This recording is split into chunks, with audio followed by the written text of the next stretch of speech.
You are listening to the We Hired a Sitter for This podcast. We hired a sitter for this. We have a roster of like 7 sitters. I hate authority, but I'm a mom. I'm an old man. I need orthopedic shoes. The laughs, the chuckles, the TMI. Some people might say, why would you have kids? The oceans are rising. The economy's collapsing. And they're not wrong. I'm Ross. And I'm Patrick. And we hired a sitter for this. Hello and welcome to We Hired a Sitter for This. What a disgusting way to open a show. Oh, you're going to include the kiss, huh? Well, maybe I'll black it out. Maybe I'll keep the sound alone. Or I was going to say, or keep the visual, add a jalopy horn. Because who doesn't love that? Awooga. Yeah. That's that horn? Yeah. Or just Or or how about like a donkey? Yeah, or a fart. I mean, Yeah. take your pick. Yeah. Franny's been spitting after she brushes her teeth with the classic spittoon spit where she's like, but she's not even doing it as a joke. That's just how she spits water out. Yeah. And I want to hear the ding of a spittoon, Yeah. like a cartoon spittoon.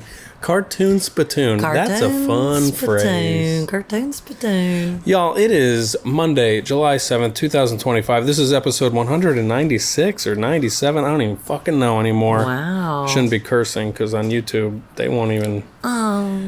Our 17 views will go down to 14 views if you curse in the first minute. That's where you have to add a fart sound is over the bad word. Y'all, it's like 9:30 at night. I just got in from a gig, and I felt like a comedian tonight, hon. That's good. I sure did. That's performed nice. for 6 people at the Grizzly Pear. Okay, wait. So are you being serious? No, I am being serious. I had a lot of fun. I'm wearing my comedy uniform right now. I wore this for the Risk recording. Mm-hmm. And I told you looked handsome. I think that went well. I didn't really get into the details with last week's episode because I was all alone, sitting at our breakfast bar, recording a quickie episode. So I thought one day when we do a real podcast together, you can remark, or maybe tomorrow when you're alone. Ross is going to do a segment. I'll do a segment. I'll do a segment. We'll both record something, but this is the intro.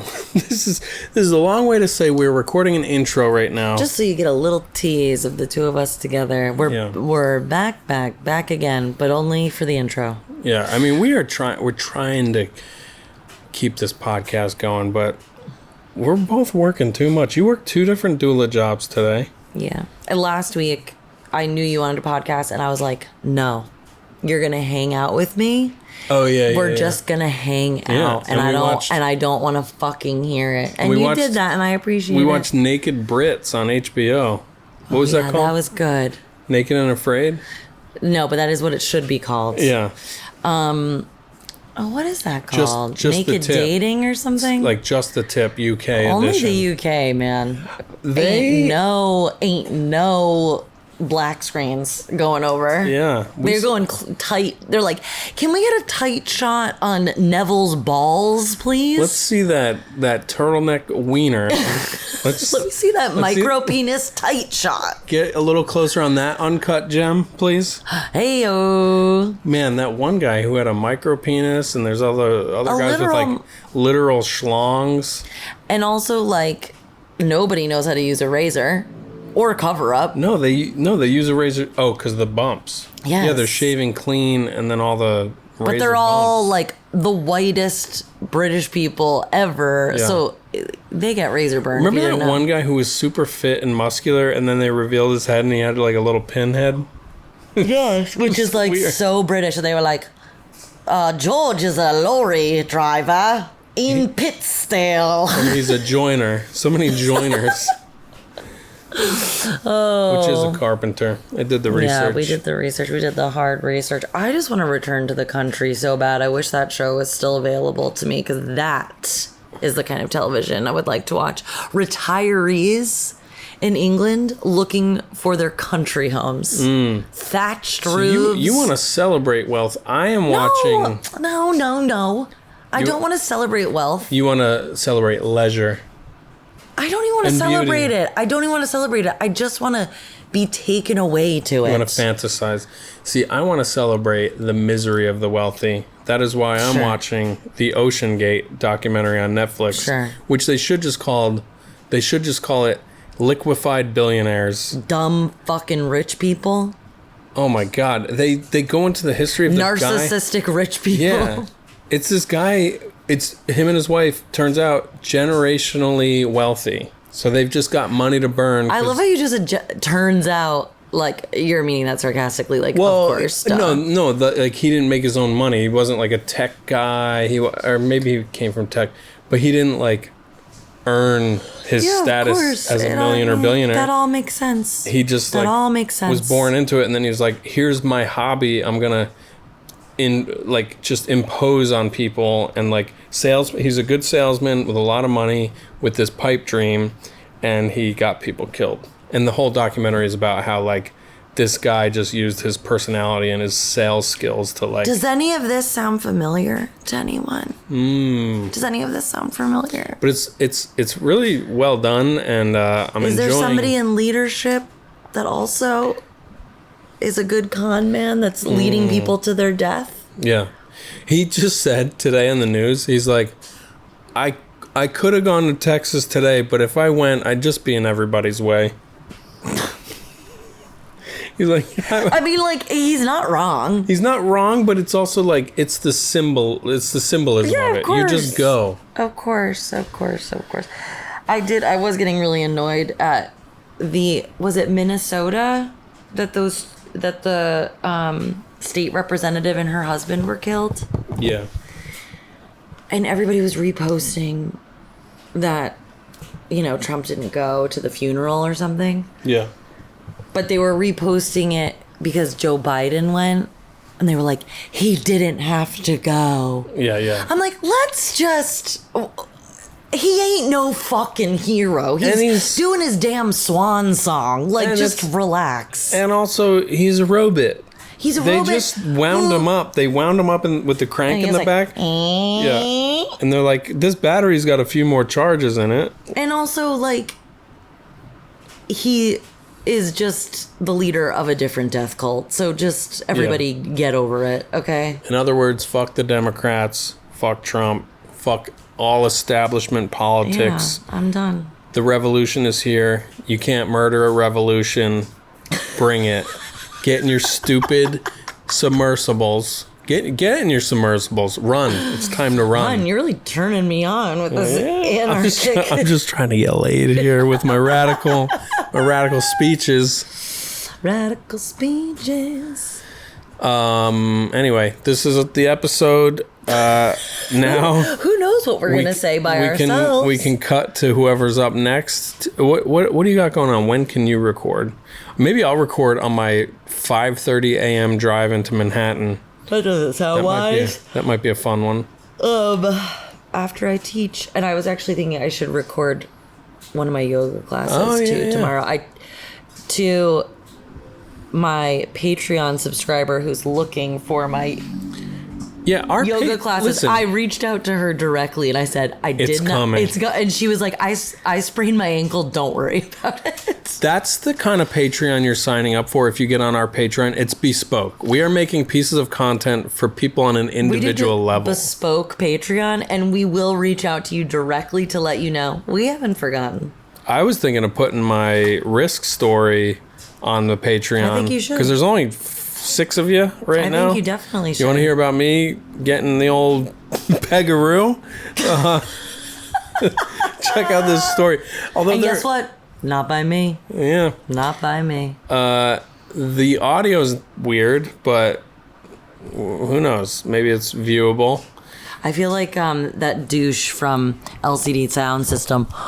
A Daft Punk is playing. He always holds it. He like fists it, and it's a square mic this, It's probably a Newman 6402. You show him the ropes, kids. Show him the ropes. Daft Punk's is playing at my house. My house. No, it should be rolling. It's like, what a schmuck. I never saw that regular video. Microphone. I never saw that video. It's not a video. It's just he always performs with that mic, like records live. Does Daft Punk wear the helmets? Is that them? Yeah, it's unrelated to LCD Sound System. That's just one of their songs. Daft Punk is playing at my house. Oh, that's an LCD Sound System song. Yeah, about Daft Punk playing at his house. Oh. Yeah. I don't know a lot about your genres. I was just listening to emo on the car ride. You thought you wanted to get laid? Well, I've gone back inside. But pretend I'm Zoran Mamdani. I don't want to fuck Zoran. He's so nice. He seems like a nice boy. That smile. Yeah. That charming smile. Can we have him over for dinner? He'd probably come. All right, what'll turn you on? My cookies and saying goodnight. Good night. I hate genocide. All right. Stop. All right, we're going to have cookies and ice cream now. Yeah. This will be a full episode. You're going to get 2 segments. Who knows what either one will talk about, but keep watching. Oh, hey, good morning. It's about 5:40 a.m. on Tuesday, July 8th, and I'm driving to work. So our other people, I'm just passing a guy in construction gear on a bicycle going to work. Passed probably 5 garbage trucks already in the last, 5 blocks. My car is a rumbling bucket of bolts. I don't know if you can hear that. I'll try to filter the audio to make it sound as clean as possible for your listening ears. If you don't watch the podcast, I don't know if you know this, but I put every episode on YouTube. And, I don't know if anybody... A few people watch on there. One person commented a few weeks ago, what am I even watching right now? And it was just Ross and I on the couch chit-chatting. Anyway, it's early morning. The sun is coming up. It's a beautiful day in New York City. This is the best time to drive in New York City. I've been doing these visits with this client for a couple weeks now. I don't go every day at this hour, but last week it was a string of like four of these in a row, like 4 days in a row, including Friday, July 4th, and then Saturday and Sunday. And yeah, I gotta say, like, driving into Manhattan at this time on a weekend or a holiday is kind of awesome because there's barely any traffic. Today already there's more traffic than I'm used to, so I'm kind of wondering if I'm gonna regret this drive today on a Tuesday. Hopefully not. Anyway, who cares? Who cares about traffic, Patrick? Who cares? Who cares? I guess I'll get into the purpose of this work. So this is for one of these, what category is this? What category of coaching is this? This is I got into this work as a sober companion first. And this is coming up on 10 years ago now. I guess 9 years ago. I don't know. Started as a sober companion, and then some agencies call it sober coaching, and then some agencies started using us as executive functioning coaches, helping people who just need basic help with stuff, but maybe have some kind of emotional disorder or neurodivergence that makes it hard, and they just need extra help. So this is one of those cases. I won't get into the details, but yeah, I just go help this guy because this is sort of the hours he's awake, and so I go there and I help for a little while, try to clean things up and get the day started.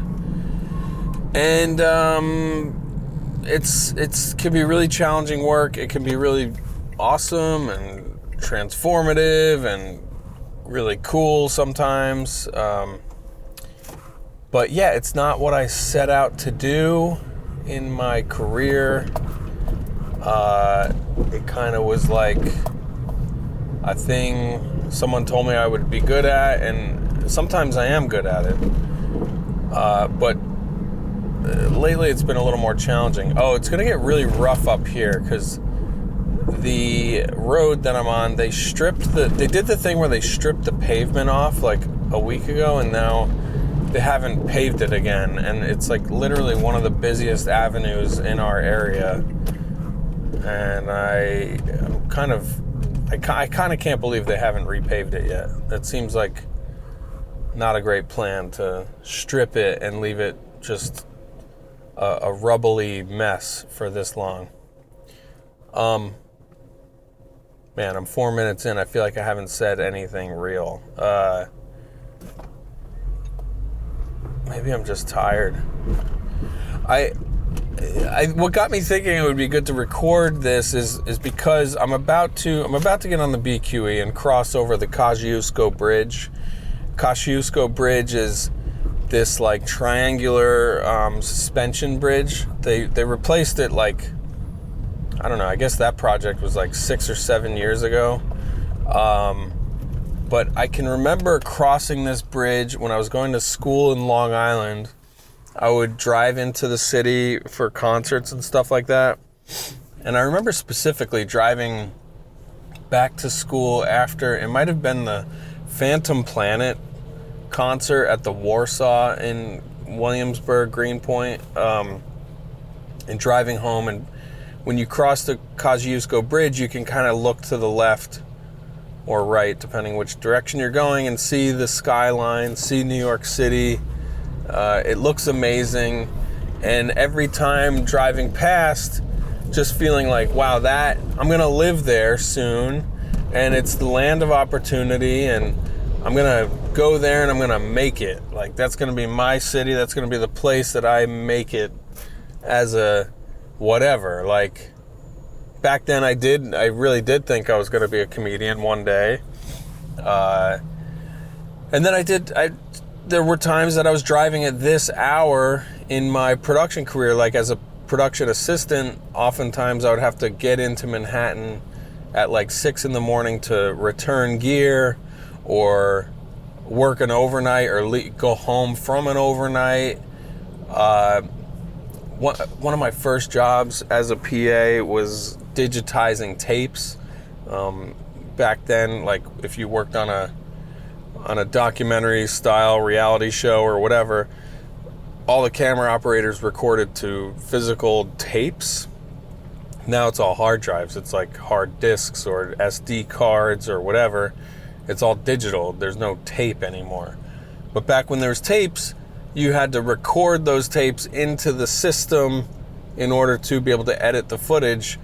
And that was like an overnight job, was to digitize the tapes or record those tapes into the system. So I would often it was never like my job for long periods of time, but for days at a time, I would take some overnights, and sometimes I would drive in because, you'd be going in or coming home at such weird hours. Or like I said, returning equipment was often a morning drive. So yeah, doing these drives has gotten me thinking about how long I've been going to various jobs at this hour in my time here. And of course, that gets me thinking about how long has it been that I've even been here.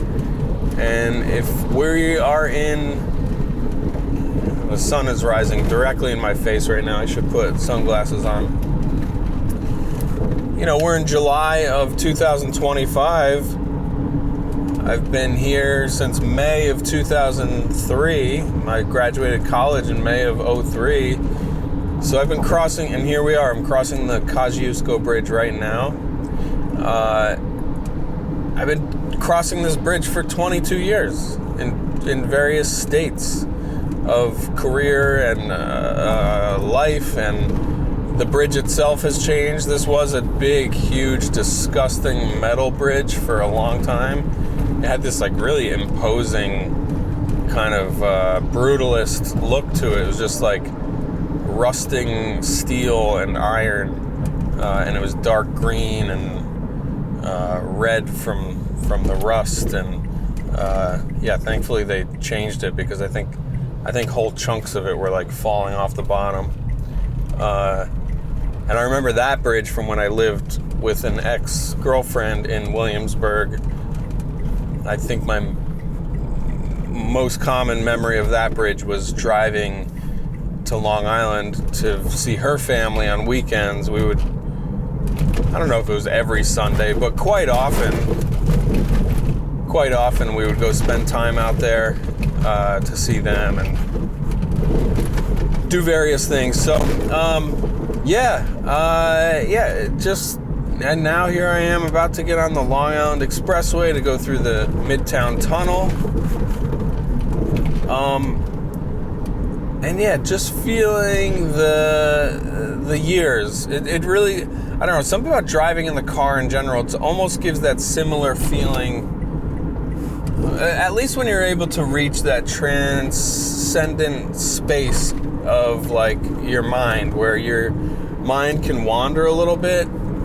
Like when driving is easy, when you're not stressed about other traffic or like cars or the decisions other drivers are making. When I'm not road raging at all, my brain can wander a little bit, and it's kind of like being on an airplane where you get like a little bit more sentimental or emotional or whatever.